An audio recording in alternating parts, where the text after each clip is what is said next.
E cumprimento também as pessoas que nos acompanham pela internet. A palestra é transmitida também ao vivo. E eu quero, neste momento, agradecer pela presença de vocês.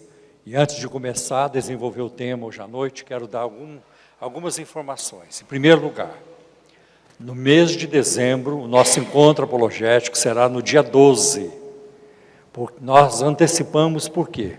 Se fôssemos deixar para a terceira sexta-feira do mês, ficaria muito próximo do Natal. E essa época de dezembro é uma época de muita turbulência, muita correria, né? Então fica mais difícil do pessoal sentar para ouvir. Todo mundo está pensando no Natal e na passagem do ano. Então nós faremos no dia 12 de dezembro.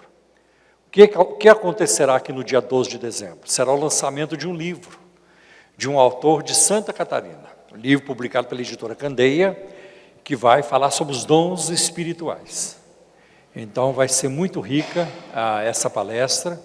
Inclusive o pastor Ezequias Soares fez uma declaração também, em apoio, né, de endosso ao livro. E o pastor Ezequias é um apologeta muito conhecido, né? Então eu creio que valerá a pena estarmos aqui em dezembro para esse encontro apologético. Em janeiro, o nosso encontro apologético terá um formato diferente. Eu vou convidar uma pessoa, um pastor,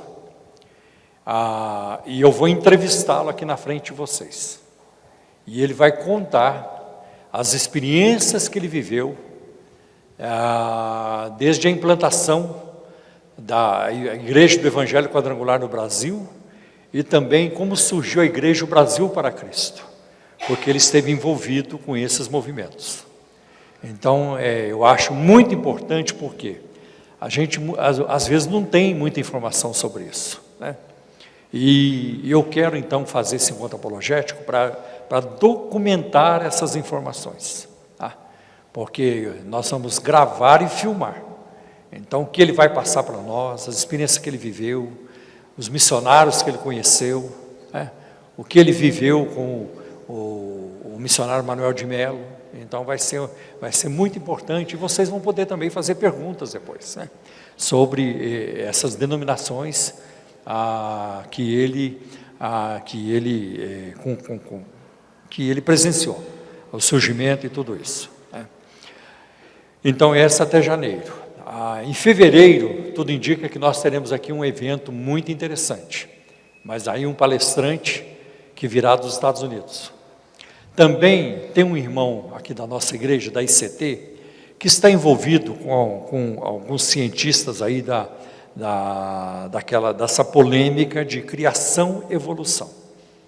Então é o nosso desejo, o nosso projeto, trazer o Adalto Lourenço aqui no ano que vem.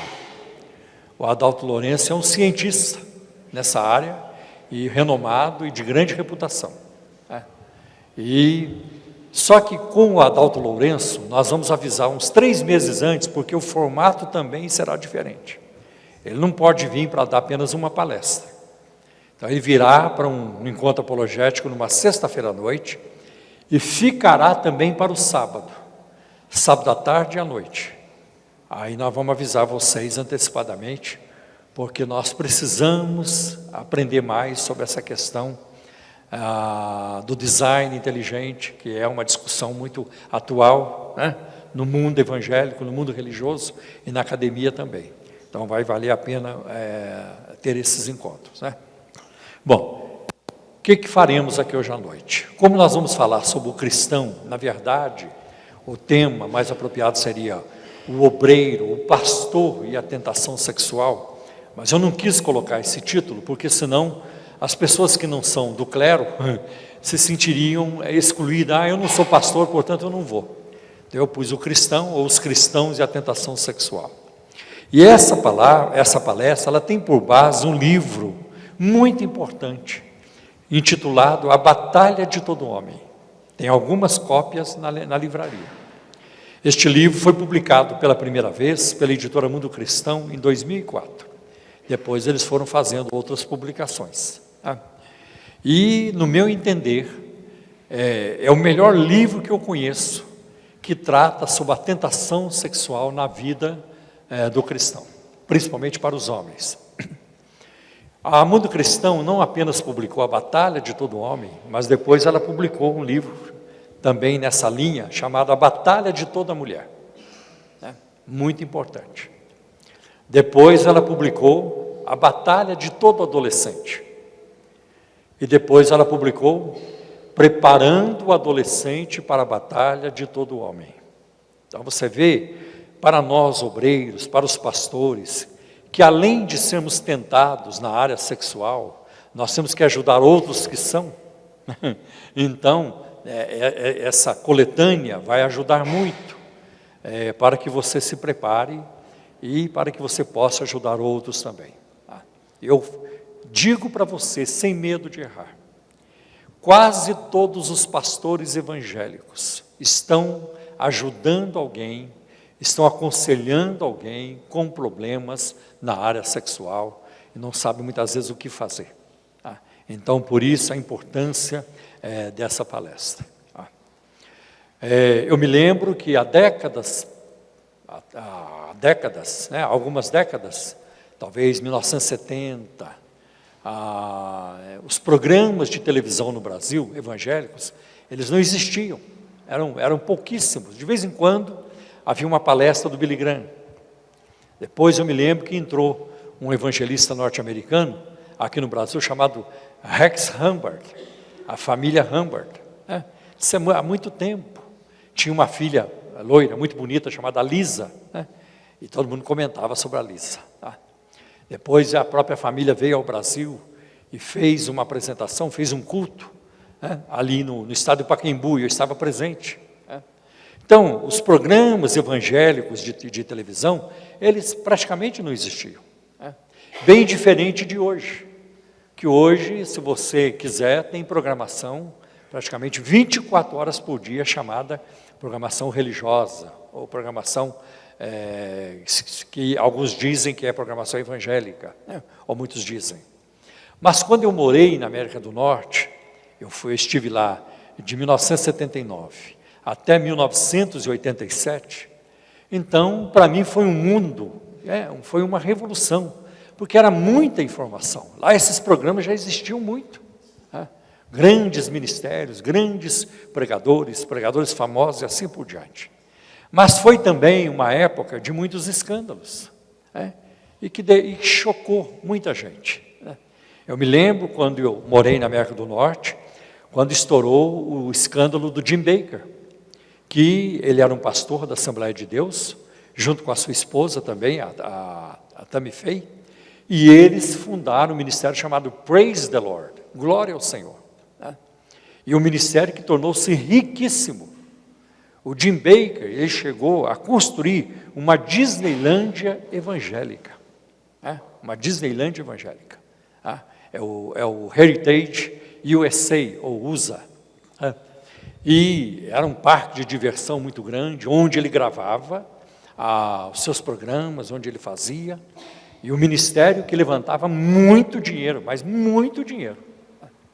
Mas o Jim Bakker, com o passar do tempo, ele caiu em desgraça. Além dele ter praticado um crime financeiro, e por isso ele foi preso, ele também se envolveu em escândalos sexuais.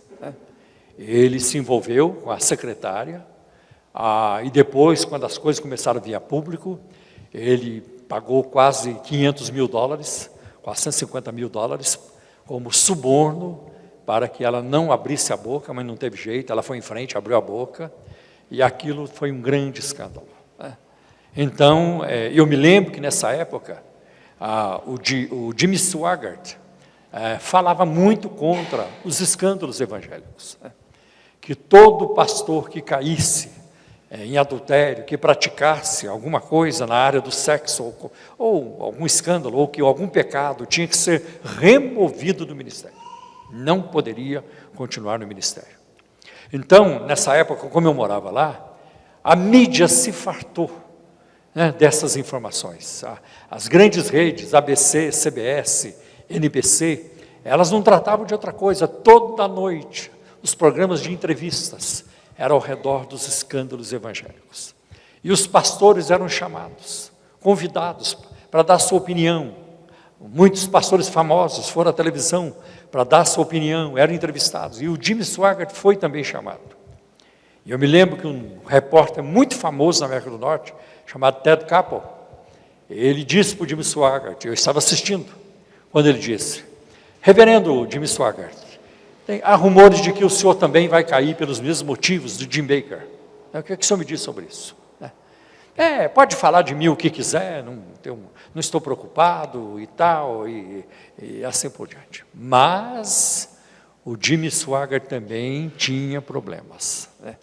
Ele tinha problemas não resolvidos. Então, uma das coisas que eu quero passar aqui para você essa noite, que você precisa buscar ajuda, se você precisa de ajuda nessa área. Que a gente não tem isso sob controle. Que quando a gente não trata dos problemas da nossa vida, isso vaza, isso vem lá na frente. Eu não vou citar nomes, mas aqui no Brasil dá para perceber nomes grandes, de grandes pregadores, ilustres, e que caíram nessa desgraça, porque eu acho que eles se esqueceram de procurar ajuda, e que eles eram vulneráveis e frágeis, e não foram procurar ajuda. Então é preciso buscar ajuda, para que você não venha a sofrer, e fazer outros sofrer também mais tarde. Bom, o que aconteceu com Jimmy Swaggart? Ele brigava com todo mundo. Aí um pastor do Texas começou a segui-lo, e percebeu que ele tinha uma vida dupla. Por exemplo, toda quarta-feira, o Jimmy Swaggart tirava para jejuar e para orar. Então, nesse dia, ninguém podia falar com ele. Ele saía cedo de casa e só voltava à noite. Nem a esposa falava com ele. Era o seu dia de jejum e de oração. Mas, na verdade, esse era o dia dele passar com as prostitutas. Esse era o dia que ele passava em aventuras sexuais. Aí a turma começou a ir atrás, segui-lo. E quando perceberam que ele estava envolvido nisso, então um dia foram até um motel, onde ele estava com algumas pessoas. Chegaram lá, a primeira coisa que fizeram foi esvaziar os 4 pneus do carro dele, para que ele não conseguisse sair correndo. E levaram as filmadoras e tudo, e filmaram. E aí não tinha mais como ele negar. Então, vocês sabem que, muitos de vocês já viram isso na internet, ele vindo a público, pedindo perdão, chorando e assim por diante. Tem pessoas que ficam tristes porque caíram em pecado. Mas tem pessoas que ficam tristes porque foram pegas. É diferente. Então, tem pessoas que realmente se arrependem e lamentam por terem caído. Mas tem aquelas pessoas que lamentam por terem sido pegas. Aí é complicado, O Swaggart não foi a primeira vez que ele caiu. Ele foi pego em mais 2 vezes. Posteriormente, ele estava numa cidade de ricos, na Califórnia, chamada Palm Springs. E ele estava dirigindo, e a polícia nem sabia que era ele, porque o carro estava zigue-zagueando. E a polícia desconfiou. Será que o motorista está bêbado? E parou o carro. E quando a polícia parou o carro, então ele começou a tirar as revistas pornográficas para fora do carro. E ele estava, de fato, embriagado. E tinha uma prostituta com ele no carro. Então, mais vezes isso aconteceu. E agora, tem uma coisa, Deus teve tanta misericórdia desse homem, que ele não perdeu o casamento. A esposa continua com ele.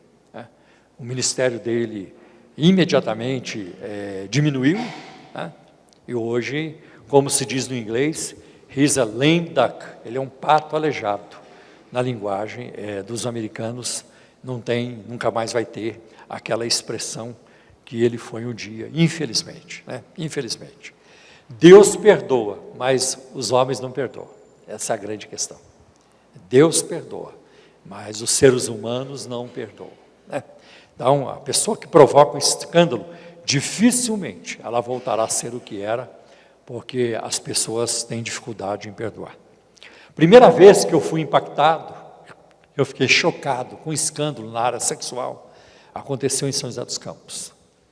Eu era membro da Assembleia de Deus, novo convertido. Eu devia ter uns 3 anos de crente. E eu, muito ativo na obra, muito envolvido na obra, né? E eu ajudava num culto doméstico, uma igreja que estávamos abrindo num bairro, e tinha um irmão muito querido, e ele tocava um instrumento. Então, quando ele estava no culto conosco, era muito boa a presença dele, porque ele enriquecia o culto com o instrumento que ele tocava. E me lembro que a gente conviveu, ele, a família, todos, os filhos, que eram vários. E um domingo, nós estávamos juntos e passamos um domingo, um certo domingo, o dia todo trabalhando numa igreja, numa congregação, cobrindo a igreja, colocando caibros e ripas e também o telhado. E trabalhamos cantando, vários irmãos, eu estava lá no meio, eu gostava de participar. Isso foi no domingo, na reunião de terça-feira, porque esse era o costume da Assembleia de Deus na época. Aquele irmão foi excluído, e ele era um diácono da igreja. E aquele dia eu fui muito chocado para casa. Ele foi excluído porque ele violentou 2 filhas, 2 filhas. Eu já estava acostumado a ouvir pecados de outra natureza no meio dos crentes. Até foi uma coisa com a qual eu tive que me acostumar, porque quando eu estava no processo de me tornar evangélico, eu pensava que crente nenhum pecasse, mas depois eu vi que a realidade era outra. Então, mas eu fiquei chocado por causa da natureza daquilo que ele cometeu, Ele se envolveu com 2 filhas. E aquela noite eu fui arrasado para casa. Saí da igreja, fui pela rua da cidade, e eu não sei explicar para vocês a tristeza, a angústia que eu sentia. E quando eu passei pela beira do banhado, ali atrás da igreja matriz, em São José dos Campos, perto da antiga rodoviária, eu disse assim para Deus, para o Senhor Jesus: Jesus, nem que o pastor caia, nem que o pastor apronte, eu quero ficar com o Senhor para sempre. Quero ficar com o Senhor para sempre. Então, foram dias difíceis para nós. Recentemente, um outro escândalo sacudiu a igreja evangélica norte-americana. O líder, o presidente da Aliança Evangélica Norte-Americana, um homem muito famoso, Ted Haggard, também foi pego em pecado, e até parece que envolvido com um garoto, um rapaz de programa, um garoto de programa. E foi uma coisa muito complicada. Então, nós temos hoje grandes desafios, para vivermos uma vida de santificação no mundo contemporâneo. E eu quero apresentar também para vocês algumas propostas. Por quê? Porque o padrão de santificação de Deus é muito maior do que o nosso padrão de santificação. Às vezes aquilo que você acha, não, isso aí já dá para o gasto, está bom desse jeito. Para Deus não está. O padrão de santificação de Deus é maior do que de qualquer pregador, mestre, teólogo, ou de qualquer outra denominação. Nenhum ser humano tem o padrão de santificação que Deus tem. É sobre isso que eu quero falar com vocês. Primeiro, quando um cristão se envolve no pecado sexual e vive nele, o preço que ele paga é muito alto. Porque o primeiro a pagar o preço somos nós mesmos, é você mesmo. Você perde a paz, você perde a comunhão com Deus. É impossível alguém viver em comunhão com Deus e ao mesmo tempo ser escravo da pornografia. Porque Deus quer que nós sejamos escravos dele. Você tem comunhão com Deus quando você é escravo de Jesus. Mas quando Jesus vê outro mandando em você, aí fica difícil você ser ao mesmo tempo escravo de Jesus. Ele mesmo disse em Mateus 6, ninguém pode servir a 2 senhores. Então você mesmo paga um preço altíssimo quando você se envolve no pecado sexual e você permite isso na sua vida, isso se torna uma rotina na sua vida. Além de você pagar o preço, a sua esposa também paga o preço, porque o pecado sexual na vida do marido tira a intimidade com a esposa. O relacionamento não é o mesmo e nem pode ser. Fica muito difícil o relacionamento. E eu vou dizer outra coisa que não está no livro, acho que não está, mas essa é a minha opinião. Quando alguém aceita o pecado sexual na sua vida e com ele convive, essa pessoa abre brechas para atividades demoníacas na sua vida. Por exemplo, a opressão. A pessoa fica sem paz, fica hostil, fica agressiva. É desse jeito. Ela não confia nem na sua oração, como acontece um caso no livro assim. Um rapaz casado, membro de igreja, e quando o menino dele, o filho, fica doente, ele pede para a esposa, chama os irmãos da igreja para orar, porque ele mesmo não acreditava na oração dele. Deus não vai me ouvir, eu sou um cara muito sujo, eu não estou bem. Isso impede a nossa comunhão com Deus. Outra coisa, o pecado sexual também traz um preço, traz um peso para a igreja. A igreja paga o preço. Olha o preço que Israel pagou por causa do pecado de Acã. E aqui no nosso meio é a mesma coisa. Sabe? Quando alguém ele vive no pecado sexual, isso pesa sobre a igreja, pesa sobre a liderança. É muito complicado. É muito complicado. Eu vou até dizer para você, eu conheço uma pessoa, de vez em quando ela aparece aqui na igreja. Cada vez que vem com uma mulher diferente. Vem com uma mulher diferente. E eu já tomei uma decisão. A próxima vez que essa pessoa voltar, eu vou perguntar para ela na frente da próxima que vier: quantas esposas você tem? Porque cada culto você vem com uma mulher diferente. Você é o quê? Você é evangélico mesmo? Ou você é de outra religião que pode ter várias esposas? Então, isso é terrível. Quando alguém se envolve no pecado sexual, isso traz um peso para a liderança da igreja. A liderança tem que se envolver, tem que trabalhar restauração, tem que corrigir, tem que restaurar relacionamentos. É uma encrenca muito grande. Outra coisa, seus filhos pagam o preço. É muito ruim para os filhos saber que o pai traiu a esposa, ou a mãe, ou a mãe traiu o pai, que tem outras pessoas envolvidas, e que tipo de legado, de herança espiritual, ética, um pai e uma mãe pode deixar para os seus filhos assim. Próxima coisa que eu quero tratar com vocês, com base ainda no livro, é a questão do vício sexual. Você é um viciado em sexo? Você está preso nisso? Então nós vamos fazer um teste aqui com algumas perguntas. Primeiro, você fica paralisado quando uma mulher atraente passa por você, do seu lado? Você fica paralisado? Porque, você sabe, o costume aí no mundo é, passou alguém, já tem uma cantada. Tem uns que fazem coisa pior. E assim por diante. Tem várias formas de expressar essa cobiça. E você? Sabe, a questão é tão séria, que o próprio pastor Billy Graham, o evangelista Billy Graham, disse há muitos anos, ele disse isso: quando passa uma mulher bonita por mim, eu tenho que pedir graça a Deus. Mas é um homem que nunca deu escândalo.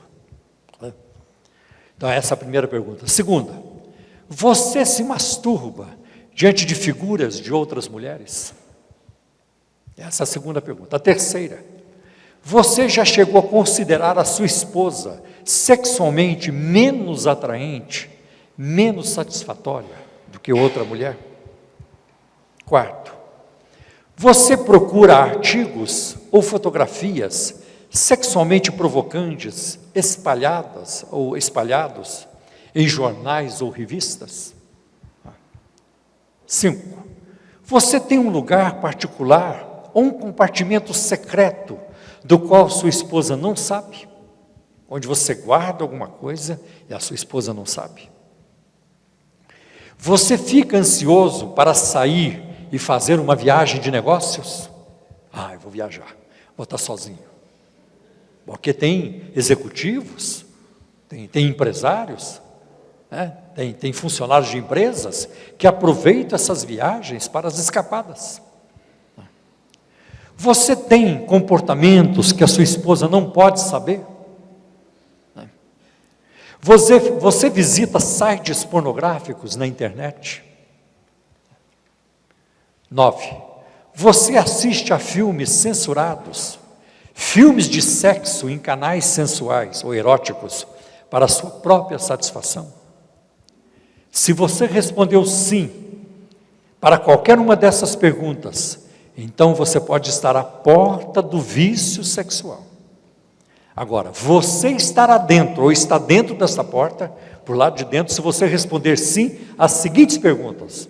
Agora aqui são 6, 5 ou 6. Você assiste a canais pagos de sexo explícito em sua casa ou quando está em viagem? Você compra pornografia pela internet? Você aluga filmes para adultos? Você assiste a shows de striptease? Você liga para números, né, que oferecem sexo por telefone? Você pratica voyeurismo, aquela obsessão para ver cenas, né? Seja do vizinho, algum outro lugar. Então, é preciso, se você respondeu sim a essas perguntas, você está dentro do vício sexual. Quais são as características do vício em sexo? O sexo como um vício, ele é feito isoladamente e é desprovido de relacionamento. Geralmente as pessoas viciadas, né, tanto que a pornografia é chamado de o vício secreto.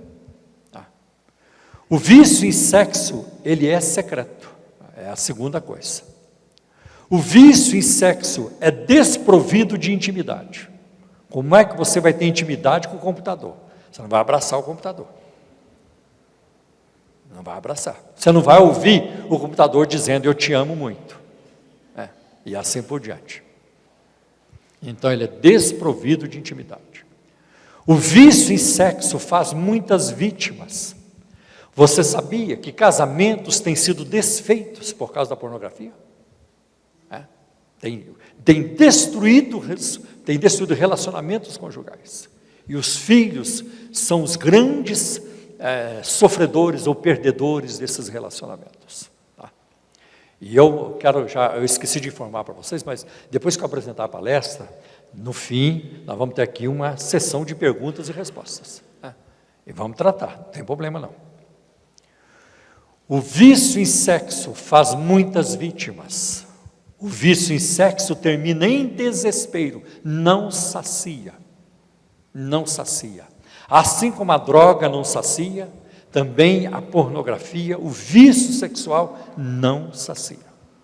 Não sacia. O vício em sexo é usado para fugir da dor e dos problemas. Então, quando alguém entra nisso, nessa escravidão sexual, é porque tem questões mais embaixo, mais atrás, mais no íntimo, que não foram resolvidas. Isso precisa ser resolvido. E uma outra coisa, todo pecado que cometemos, ele é principalmente um pecado contra Deus. Então, um marido que está preso no vício sexual, ele não está com problema com a esposa, está sim, está com problema com a esposa, mas o seu problema principal é com Deus.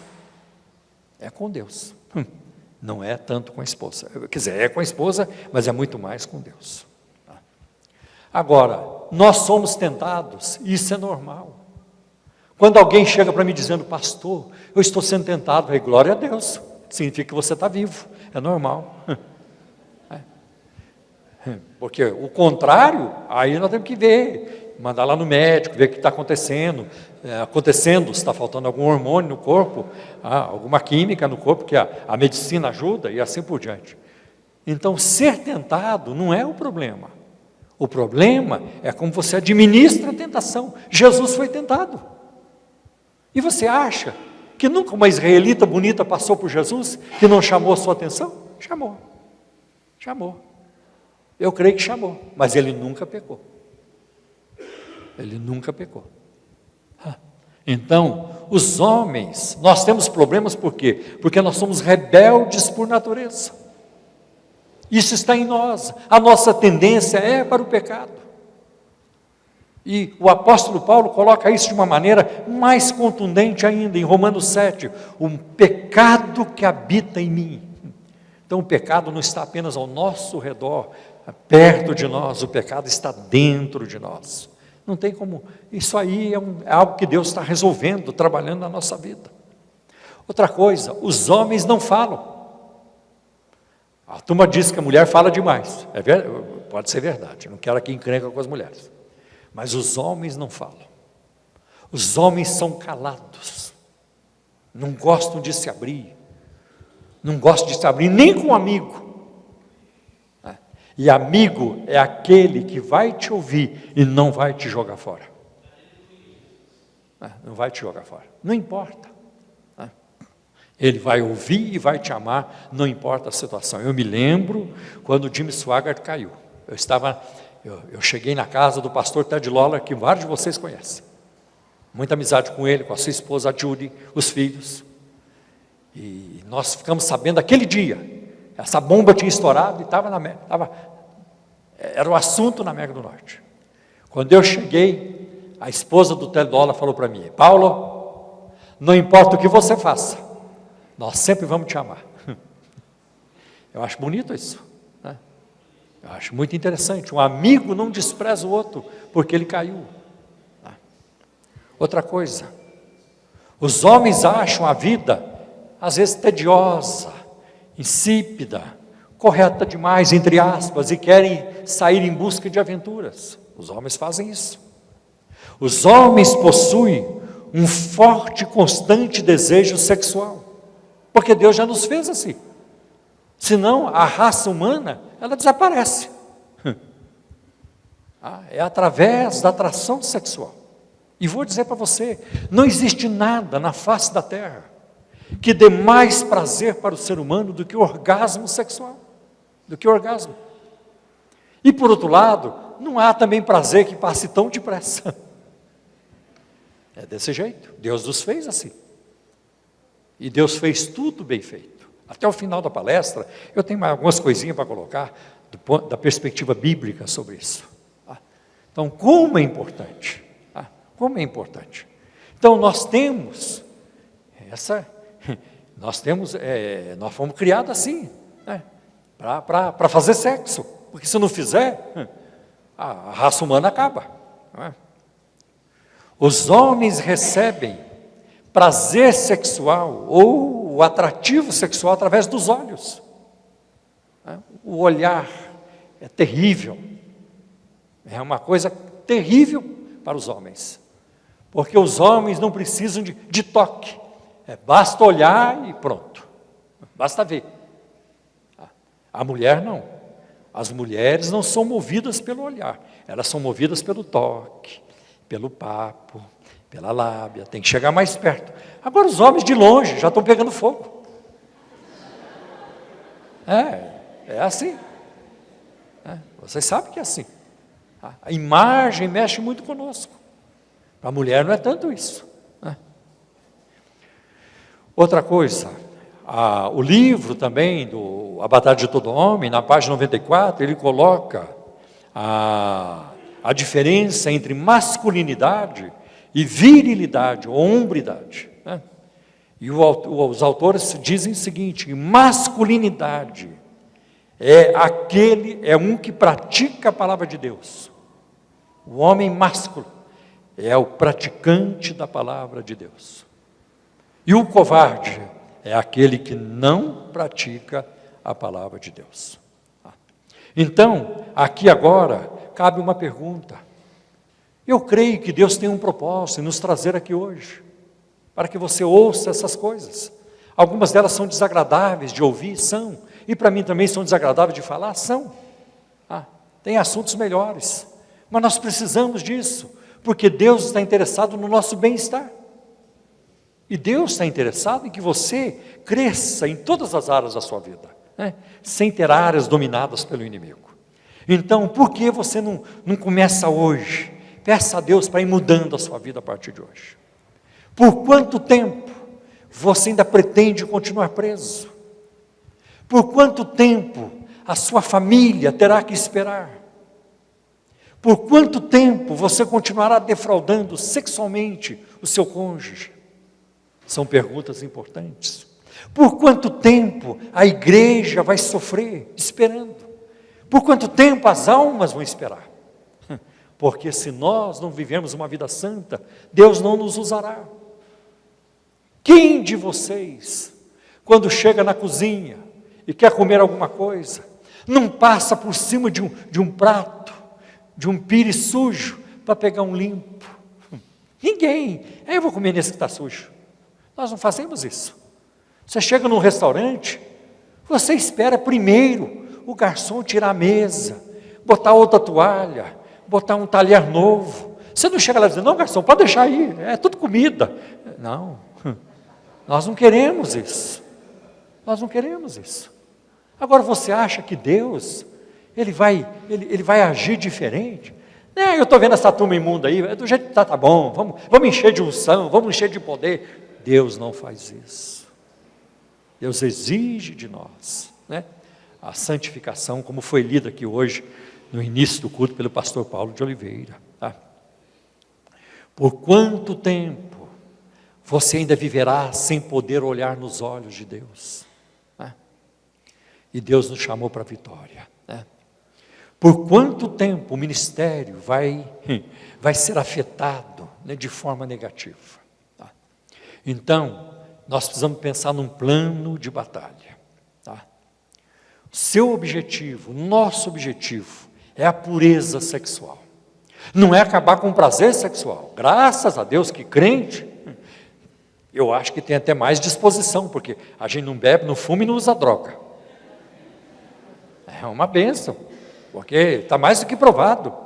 Como o fumo e a bebida, né, o alcoolismo afetam a performance, a potência sexual. Mas nós que, né, não entramos nesses abusos, nós podemos fazer até melhor nessa área. Glória a Deus. É verdade. É verdade. E aí, o objetivo é esse, né? Você é sexualmente puro quando o seu prazer sexual provém de ninguém ou de nada além da sua esposa. Corta as suas fontes de prazeres pecaminosas. Corta a pornografia. Corta as revistas pornográficas. Corta a masturbação. Corta também suas escapadas e aventuras, ou flerte com outras esposas. E no momento em que você viver só para a sua esposa, ela será a sua única fonte de prazer. É isso que é importante. Isso que é importante. Então, você precisa fazer algumas defesas na sua vida. Por exemplo, você precisa dar um jeito no olhar, se é que os olhos têm tanta influência. E você vê um homem íntegro como Jó. E Deus falou para o próprio Satanás, lá em Jó capítulo 1.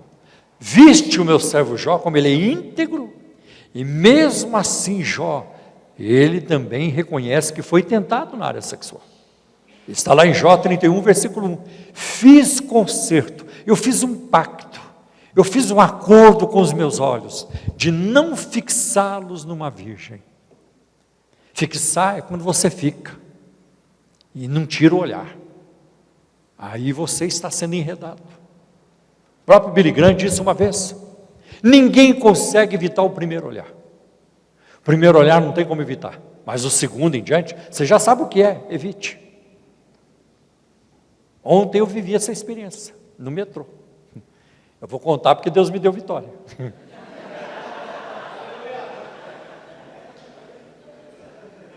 Quando eu saí do metrô, estava vindo para cá, e tinha uma garota, e deu vontade de olhar de cima e embaixo.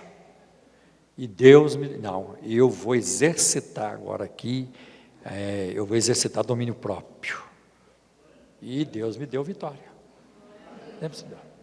Quando eu estou subindo a escada do metrô, em vez de ficar catando todo mundo pelos olhos, eu olho para baixo. Eu sei que quando se olhar para baixo é até mais seguro, porque quando tiver terminado a escada eu já estou saindo e tal. Olhar do lado é perigoso até cair. Então, tem maneiras, né, de você olhar para as pessoas. Né?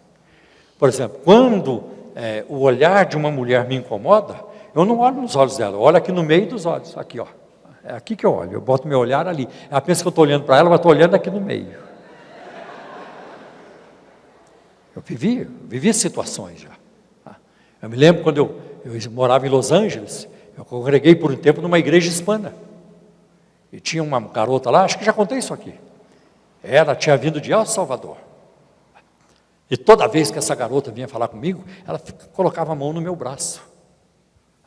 Tem mulheres que tocam a gente, você não sente maldade nenhuma, mas tem mulher que toca você, Jesus tem misericórdia. É verdade. Tem mulher que você sabe, ela não tem nada de maldade na mente daquela mulher, mas tem outras que eu tive que botar minha mulher na frente. Eu me lembro, já que eu volto lá na garota de El Salvador, eu estava recém-casado, tinha um mês de casado com a minha esposa, fui fazer uma campanha evangelística em São José dos Campos, uma semana toda, e aí minha esposa estava lá comigo, novinha, bonitinha, ainda é bonitinha, só não é mais novinha, mas é bonitinha. Toda noite vinha uma mulher, irmão, ora por mim, irmão, ora por mim. Eu fui desconfiando, essa mulher não está muito interessada em oração, não. Ela está interessada em outra coisa. Falei, irmã, eu vou chamar minha esposa para orar por você, é uma mulher de Deus. A minha esposa orou por ela e ela não voltou mais lá na noite seguinte. Aí a garota lá de El Salvador, na igreja, toda vez ia conversar comigo, botando a mão me tocando. Aí o que eu fiz? Quando ela já começava a vir para o meu lado, eu botava as duas mãos para trás. Sim, irmã, la paz, hermana, Deus lhe bendiga. Porque você tem que se proteger. E ela um dia veio, o Senhor me revelou que nós dois temos que ir no monte orar.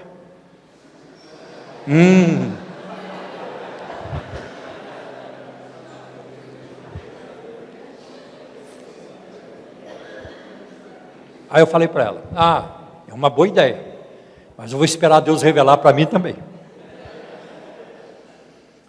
Vou esperar Ele revelar para mim também. E você sabe o que aconteceu? Deus não revelou, para mim não revelou. Então, Jó fez isso. O Salmo 101, versículo 2 e 3, né? Andarei com integridade na minha casa, não porei coisa má diante dos meus olhos. Isso é muito importante. É preciso controlar a mente. Olha o que o salmista diz no Salmo 51, versículo 6. Isso aqui Davi, depois de ter pecado com Betseba e mandado matar o marido dela, ele diz, tu amas a verdade no íntimo. É lá dentro. Levou muitos anos para entender este versículo. Porque a minha preocupação sempre foi a verdade no livro. A verdade no CD, no DVD, a verdade na pregação, a verdade no ensino. Mas a verdade tem que estar no íntimo. Deus deseja, o Senhor deseja a verdade no nosso íntimo, é de lá de dentro que tem que partir. A verdade no seu coração, como está no Salmo 119, versículo 11, escondi a tua palavra no meu coração, para não pecar contra ti. Então, para purificarmos a nossa mente, nós temos que fazer as coisas de forma bíblica e correta. E aí o livro trata de uma coisa interessante. Ele fala do pecado de Davi.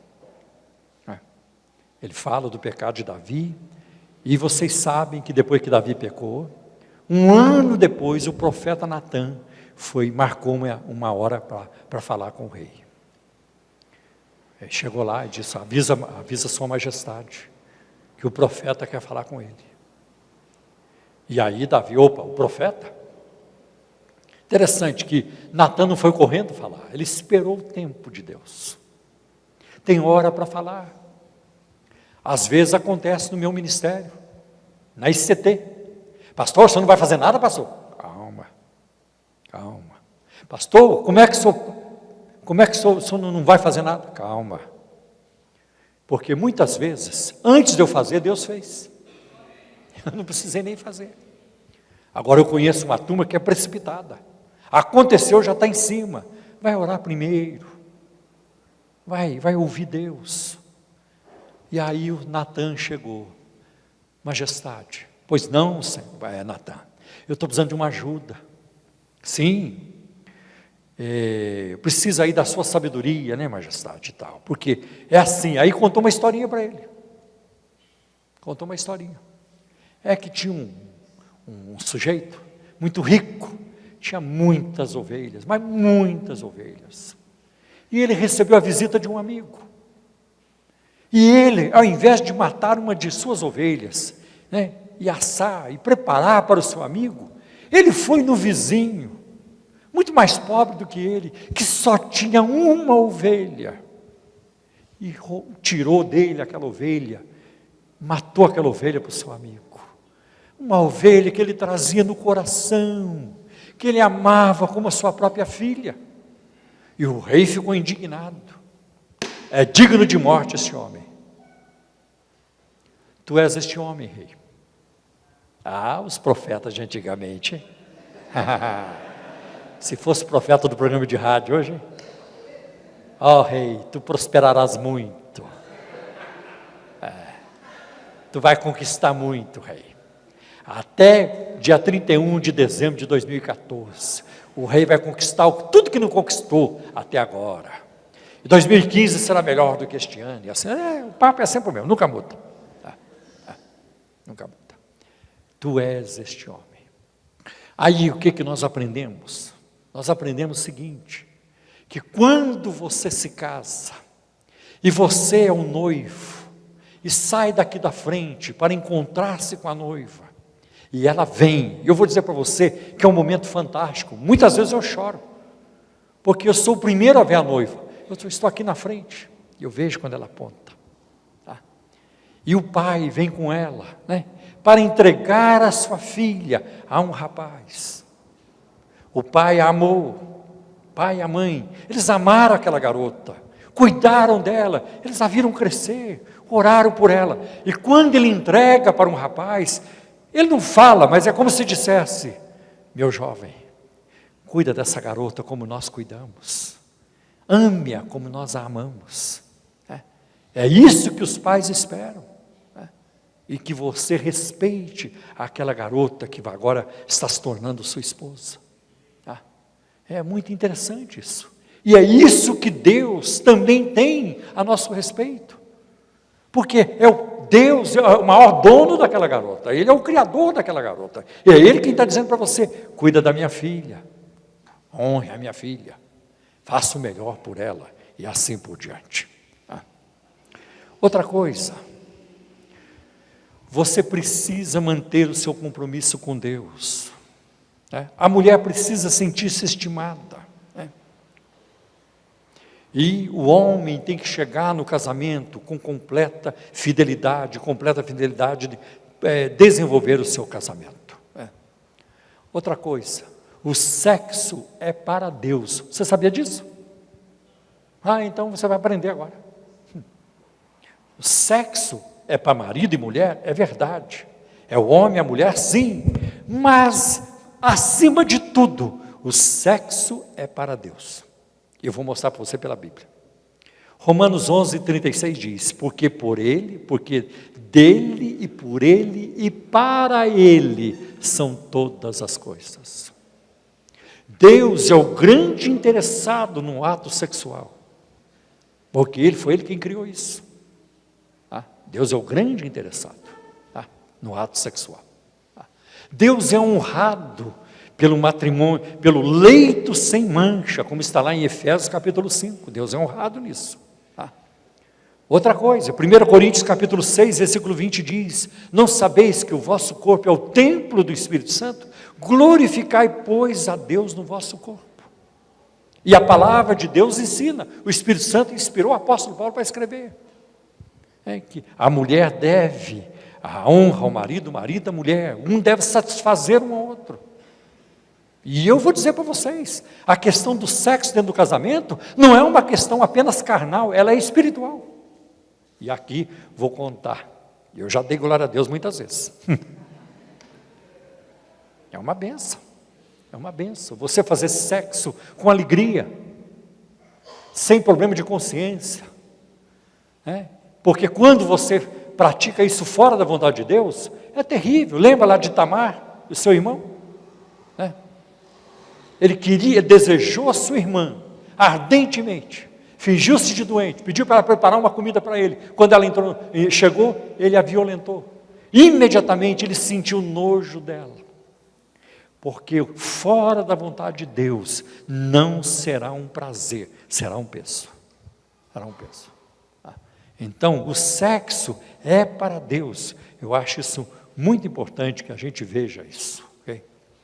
E eu quero terminar, eu estou quase terminando, eu quero terminar contando, e dá tempo.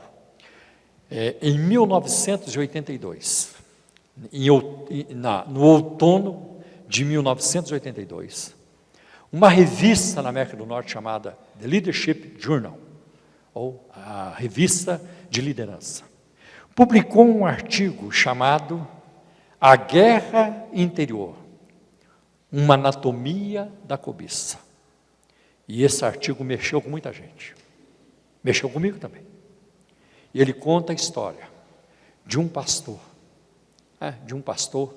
que foi enganchado, que ficou preso na pornografia e na imoralidade sexual. E ele era um preletor. Ele era muito convidado para pregar. Começou folheando uma revista e a coisa foi aprofundando. Então, como ele era convidado para pregar em outros lugares, teve um dia que ele viajou, chegou no quarto de hotel e começou a olhar a lista telefônica. E de repente ele se deparou, diversão para adulto, alguma coisa assim, disse, eu vou conhecer isso. E ele foi lá, para esse bar de striptease. Chegou lá, a pessoa que estava servindo no bar, perguntou para ele, o que você quer beber? Ele não sabia o nome da bebida nenhuma. Aí todo mundo ficou olhando para ele, nossa, esse cara sabe de nada. E de fato ele não sabia, porque era a primeira vez dele. Mas ele ia se tornar um expert depois, um especialista depois. Então ali ele teve o primeiro contato com striptease. E aí ele foi para a conferência, pregou, e sempre que ele era convidado, se a conferência começasse na sexta, ele já dava um jeito de chegar na cidade na quarta, para ele se divertir. Ele procurava esses locais para alimentar o seu vício sexual. Dali ele ia para a conferência. E isso é uma coisa que durou anos.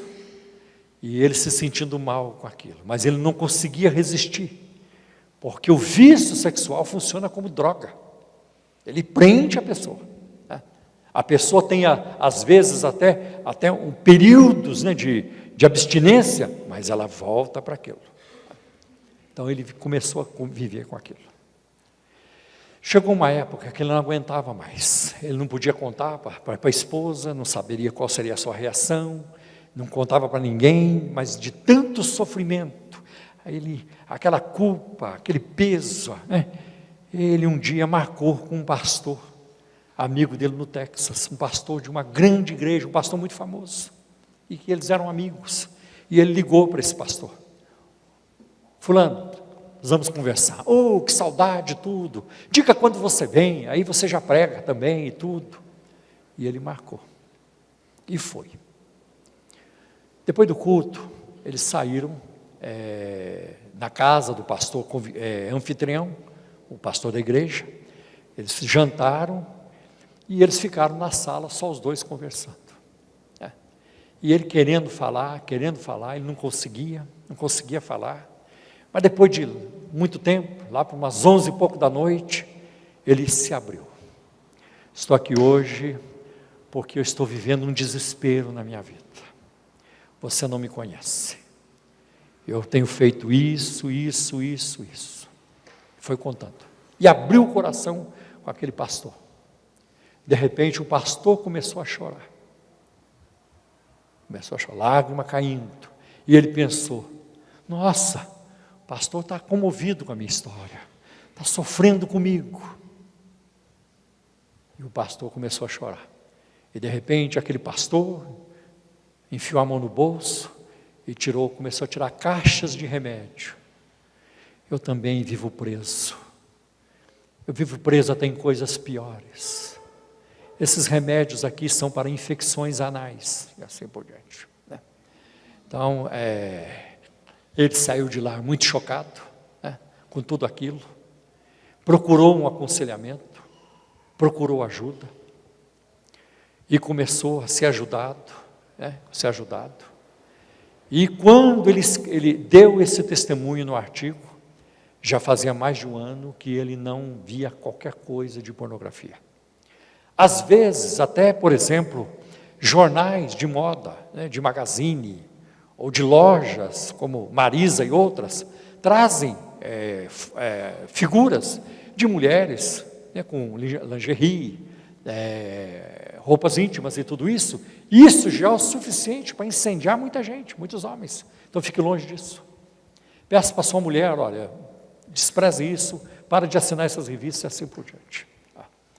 Por exemplo, eu não assisto certos programas de TV. Eu não assisto a Praça é Nossa. Eu gosto da sátira política, uma das coisas que mais me diverte. Mas quando começa com baixaria, não vai ter minha atenção. Eu não assisto Pânico.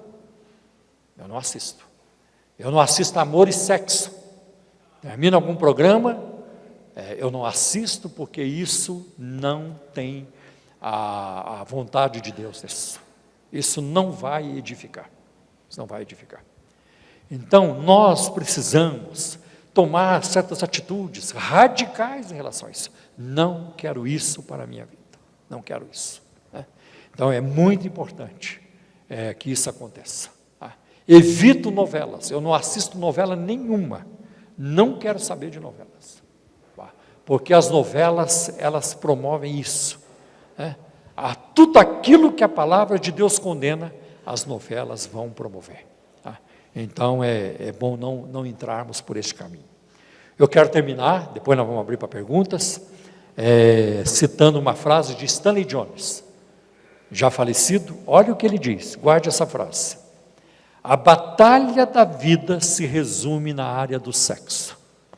Ganhando essa batalha, você vai ganhar todas as outras.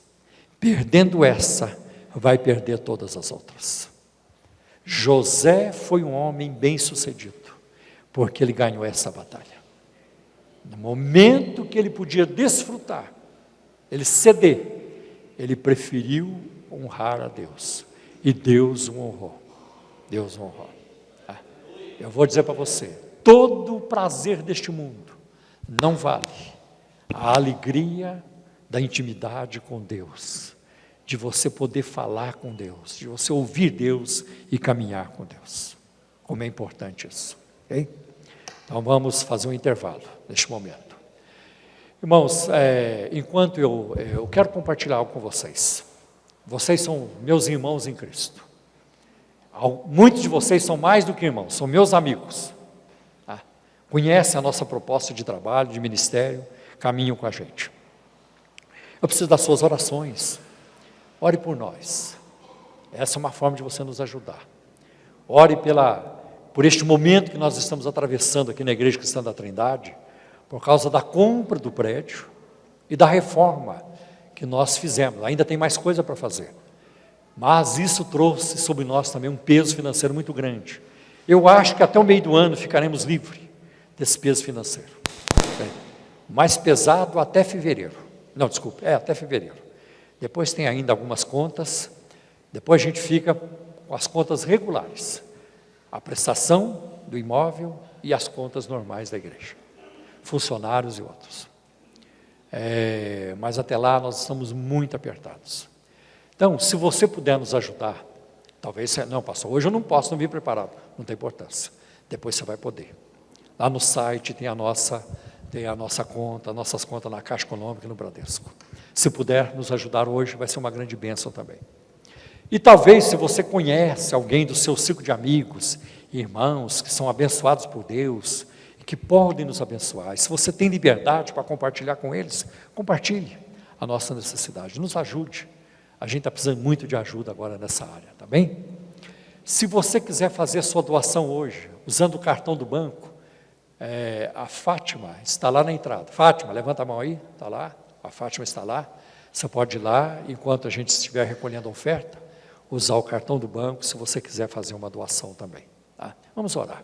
E depois nós vamos abrir para perguntas. Querido Pai, eu te agradeço por tudo que nós ouvimos aqui esta noite, por tudo que a Tua Palavra tem também nos falado, Senhor. E por este povo aqui reunido, por aqueles que nos acompanham pela internet.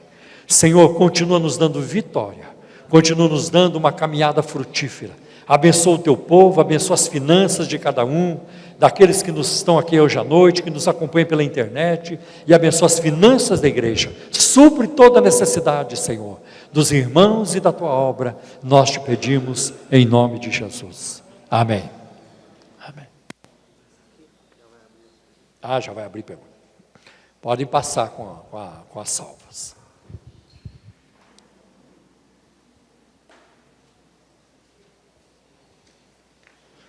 Perguntas importantes. Irmãos, se for falar em termos de Brasil, a coisa está feia demais.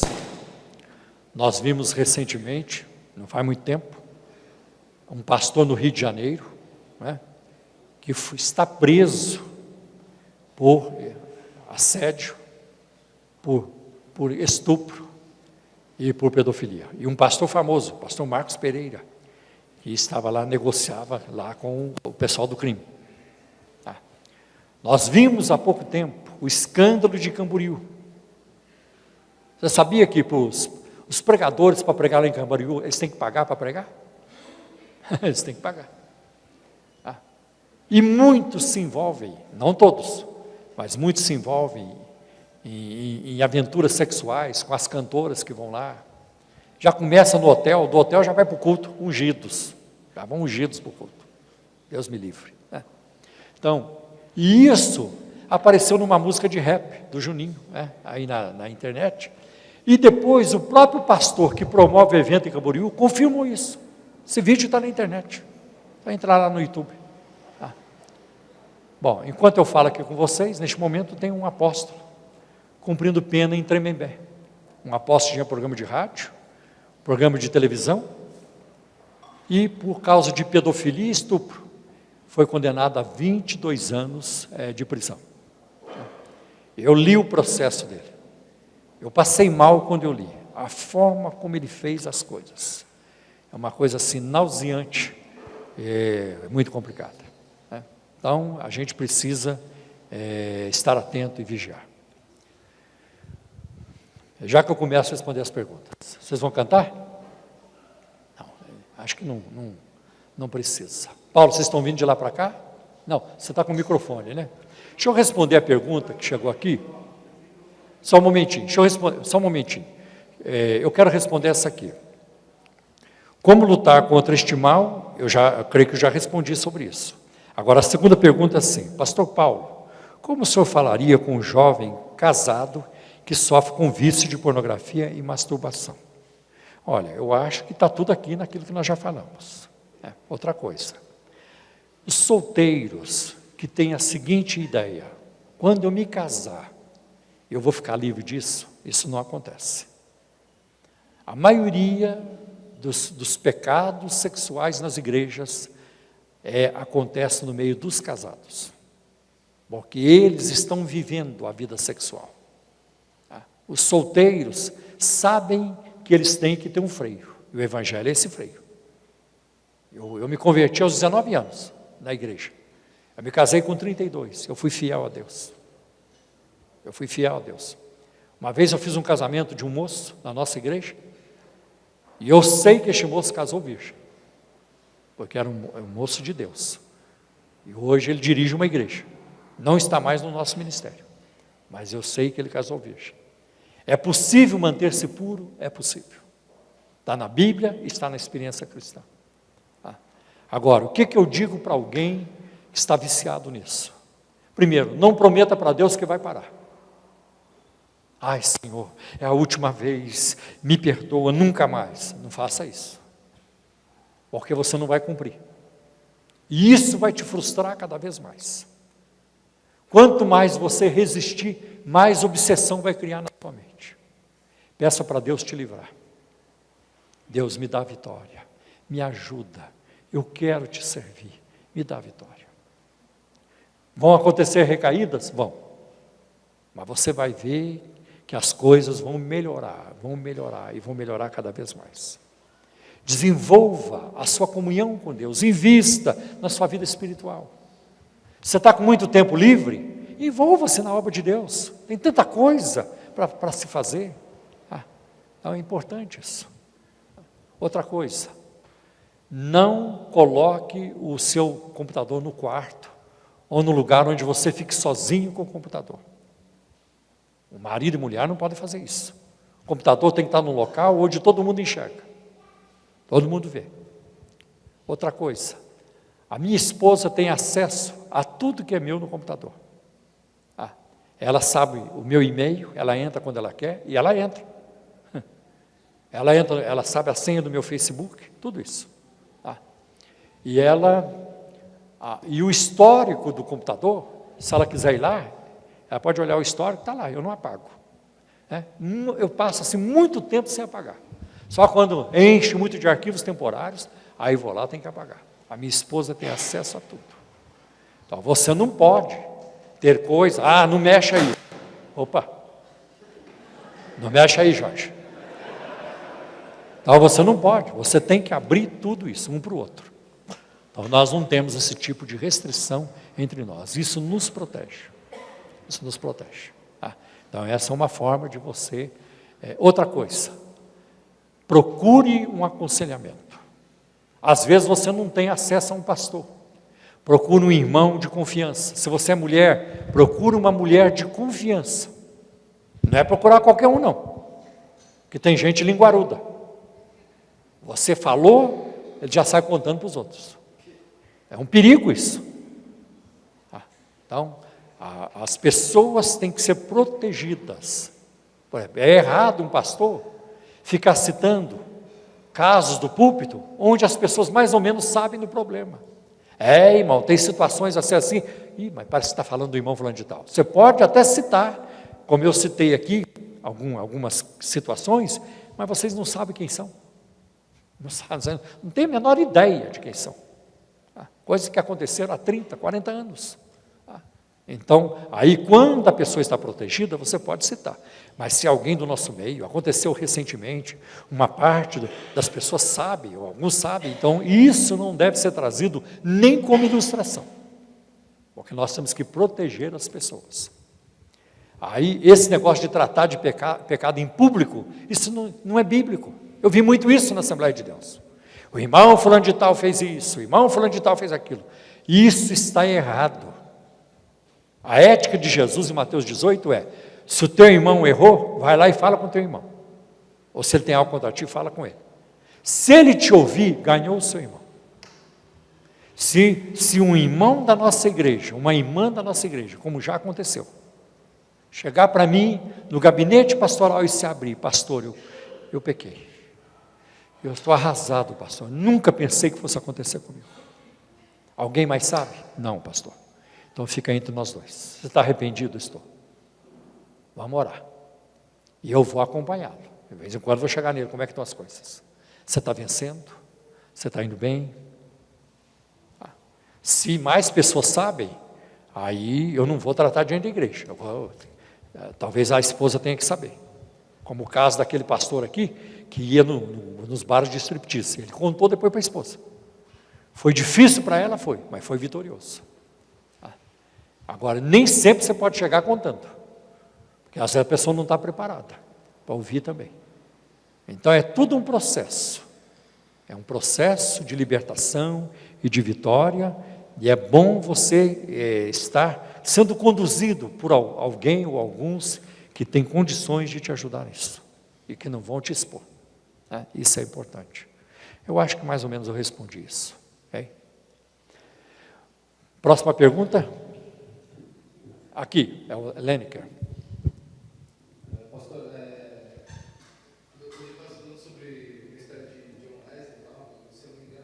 Sobre o ministério de? John Wesley. Aí estava muito sobre o movimento de santidade. Antes desse movimento, como é que o protestantismo em si enxergava o pecado sexual? Olha, eu acho que o pecado sexual, ele já era tratado muito antes do protestantismo surgir. Isso na Bíblia foi tratado, né? Se você olhar a ética de Jesus em relação ao pecado sexual, ela é mais rigorosa do que no Antigo Testamento, né? E ele diz lá no Sermão do Monte, está escrito, não adulterarás, eu porém vos digo. Aí Jesus apertou mais. Aquele que olhar para uma mulher e a cobiçar no seu coração, planejar, montar um esquema, né, já caiu com ela em adultério. Agostinho também falou sobre o sexo, né? Agora, é interessante que para Agostinho, depois ele mudou de ideia, mas a princípio ele via o pecado como atividade sexual, porque Adão e Eva cobriram seus órgãos genitais. Então Agostinho, é esse o lugar, esse é o lugar. Mas depois ele foi mudando de ideia, que o pecado não se restringia apenas à área sexual. Agora, o catolicismo romano, por exemplo, se você pegar Tomás de Aquino, Anselmo e vários outros, os pais da igreja, todos eles vão defender a pureza sexual, a santificação. A reforma protestante fez a mesma coisa, né? Fez a mesma coisa. Então, não há muita novidade nisso, né? A única coisa que tem em relação a John Wesley é que ele ensinou a santificação total, que hoje a maioria dos descendentes de Wesley não acreditam nisso, porque isso é impossível. Você dizer que um crente, uma pessoa se converteu e nunca mais peca, é muito complicado, é difícil defender isso à luz da Bíblia e à luz da prática cristã. Tá? Outra pergunta? Outra pergunta? Tem um...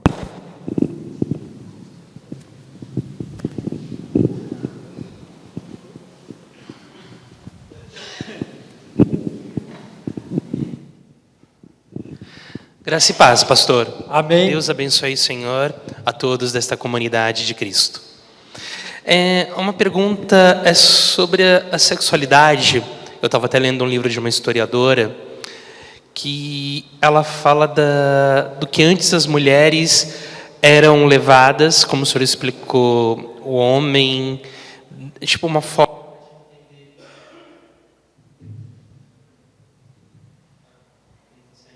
Tá, eu estou te ouvindo. Para o altar. Eu tenho uma amiga minha que é pastora cristã, ela acha isso estranho, porque o pai levar até lá, o pai não é dono desse ritual. Perdão, mas eu não, acho que está reverberando muito, e eu não estou conseguindo entender a pergunta. Agora melhorou. Agora melhorou. Então, levar até o altar, né? E como entender a sexualidade quando no namoro também a moça quer ter relação sexual e o menino ele conhece a Jesus Cristo, sabe de tudo, e como lidar com essa situação que é difícil, né? E complicado, porque uma hora você se masturba, você se sente mal com aquilo quando você faz, e muitos falam que é bom fazer para ter um alívio do corpo. Eu queria entender esses dois pensamentos sobre levar no altar e se a masturbação é um alívio para o corpo daquele que é solteiro, para não procurar a prostituição. Bom, eu não entendi muito a sua pergunta. Não sei se alguém aqui pode repetir para mim. É assim. Bom, pelo microfone não vai estar, eu não consigo. Tá. Se é errado do altar para o altar. Isso. E a outra questão, como esse jovem, com a masturbação que ele faz, a moça quer ter relação sexual. Você entendeu? E como lidar com essa forma? Tá bom. Aqui o irmão vai repetir sua pergunta para mim. Fala. Olha, essa questão da masturbação, ela é uma questão controvertida. Primeiro que a Bíblia não fala sobre isso. E segundo, as opiniões são diferentes. Por exemplo, tem um autor muito conhecido, respeitado na América do Norte, chamado James Dobson. Ele é o fundador daquele ministério Focus on the Family, ou Focalizando a Família, grande autoridade na área sobre família. E ele, levemente, ele toca sobre esse assunto, rapidamente, num dos seus livros, quando ele diz o seguinte: quando ele era adolescente, o pai dele disse para ele: Jim, eu não sei se você tem problema ou vai ter problema nessa área, mas não dê muita atenção a isso. Eu não creio que vai interferir na sua comunhão com Deus. Agora, outros autores já discordam do James Dobson, né? Então eu prefiro ficar naquilo que eu falei aqui hoje, tá? Eu não creio porque alguém praticou isso ou pratica, que essa pessoa vai desistir da vida espiritual.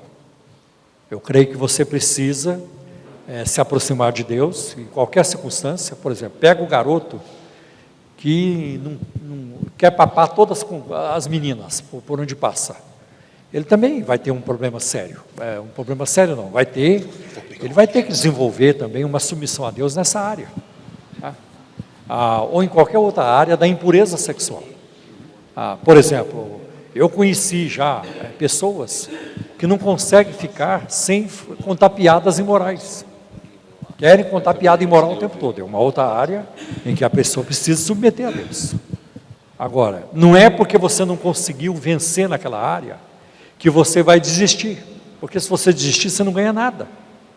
A questão do fumo, a questão do álcool, né? E várias outras questões que surgiram.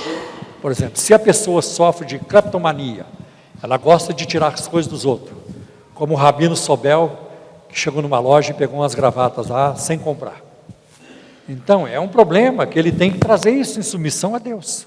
Cada um vai ter. Então, eu volto àquilo que eu já falei. Não vá para Deus prometendo que vai parar, porque isso vai te frustrar mais ainda.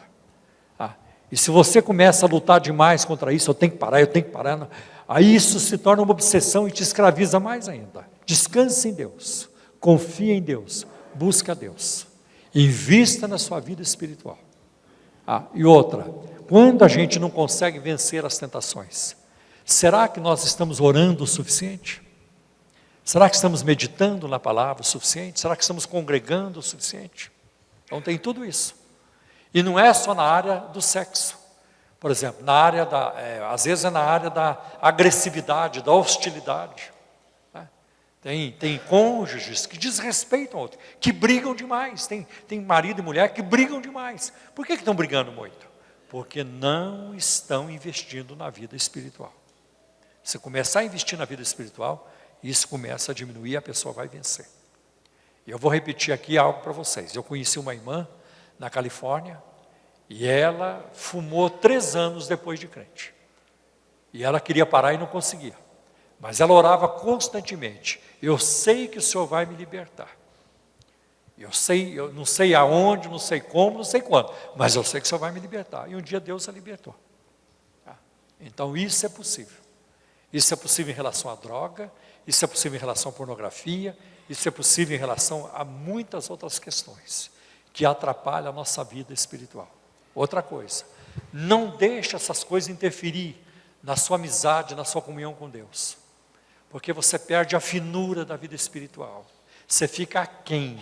O nosso alvo é subir, é crescer, e aí, se for ceder a essas coisas, e consentir, conviver com isso, você não cresce na vida espiritual, fica a desejar. Próxima pergunta, se tiver alguém, aqui. Paz, pastor Paulo. Pastor, em relação a casais de namorados, eu observei durante muito tempo na minha vida cristã que muitas igrejas, elas até orientam e submetem esses casais a se casarem rápido, justamente para evitar a tentação de cair no pecado. E eu percebo que só esse argumento tem criado casamentos desestruturados, pois muitas pessoas se casam justamente para evitar o pecado. Depois do casamento, elas acabam passando esse período e o casamento se baseou apenas em evitar a tentação. Eu queria saber como a igreja realmente tem que lidar com isso e qual a interferência que ela tem que ter nos casais de namorados nesse aspecto. Bom, eu vejo assim, se o rapaz e a moça não obedecem a Deus antes do casamento, muito difícil obedecer depois do casamento. É muito difícil resistir à tentação depois, né? E outra coisa, perde também aquele glamour, né? A primeira noite, a lua de mel, tudo isso. Eu não estou aqui condenando ninguém que passou por essa experiência, porque a graça de Deus, se alguém está em Cristo, nenhuma condenação há. Então, eu não vou colocar ninguém aqui debaixo de condenação que a Bíblia não coloca. Tá? Outra coisa, os casais de namorados, entre eles pode haver carinho, mas não carícias. Existe uma diferença entre carinho e carícias. Tá? Por isso eles devem também se protegerem, não defraudar um ao outro. O rapaz tem que respeitar a moça tem que respeitar o rapaz, né? E acima de tudo, os dois têm que respeitar a Deus. Agora, eu não tenho como vigiar casais de namorado. Eu ainda não criei uma tropa de choque aqui na igreja, uma equipe de investigadores para ficar filmando os casais, né? Eu falei que eu ainda não criei, na verdade eu não vou criar, né? Porque não é assim que funciona, não tem jeito. Se o Espírito de Deus não falar, ninguém vai falar, ninguém vai falar. Então nós temos que ensinar nossos filhos, ensinar os jovens da igreja. A igreja precisa tratar dessas coisas, né? É claro que hoje as igrejas não tratam mais. Você não vai ouvir isso por aí afora, não vai ouvir mesmo, porque não é do interesse deles. Então, aliás, hoje eu encontro igrejas que liberou geral. Pode aprontar o que quiser. Agora imagine vocês como o Espírito de Deus se sente em relação a isso que acontece hoje. Outra coisa, quando os namorados estiverem na igreja, não é momento, não é ambiente para namorar. O culto não é ambiente para namorar. O culto é ambiente para namorar Jesus. Então eles têm que tirar uma parte do tempo para focar no Senhor, até para terem forças, né? Para viver uma vida agradável diante de Deus. Então, é muito ruim. Você está na igreja e tem um rapaz alisando a moça. É uma mão levantada.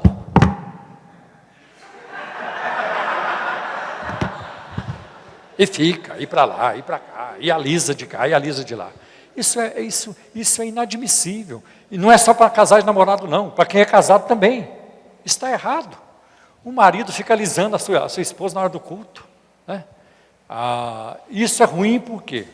Porque tem garotos, tem crianças, sabe? E não fica bem. As intimidades, ela tem o momento certo e ela tem a hora, o local certo, né? Então, carinho, tudo bem, né? Eu não tenho problema com carinho. Agora, carícia é outra coisa, né? Outra coisa, os pais precisam tomar medidas para ajudar seus filhos. Por exemplo, eu conheço pais, e a minha esposa e eu fazemos assim. Os nossos filhos não namoram sozinhos dentro de casa. Meu filho não pode ficar na casa da namorada dele se os pais dela não estiverem lá. E ela também não vai ficar na nossa casa se nós não estivermos. Eu fui uma vez pregar em Curitiba e o pastor morava num apartamento muito chique, fantástico, né? E uma igreja maravilhosa lá. E quando fomos para a casa dele para almoçar, depois do culto da manhã, chegamos lá, a filha e o namorado dela sentado, esperando, do lado de fora, esperando o pastor e a esposa chegarem, né? Aí eu perguntei, eles não têm a chave? Não, eles são namorados. Acho que eu nem sabia que era namorado. Eu não sabia. Não, eles são namorados, eles não podem subir sozinhos. Não era novidade para mim, porque eu também já tinha feito isso. E eu aconselho fazer. Os pais não podem permitir que os seus filhos vivam esse tipo de tentação, tá? Agora, não tem isso aí, não garante. O que vai garantir é a misericórdia, a graça de Deus, é o poder do Espírito Santo na vida das pessoas. Não tem outro jeito, tá? Mais alguém, gente? Acho que podemos terminar, pastor. Que bênção.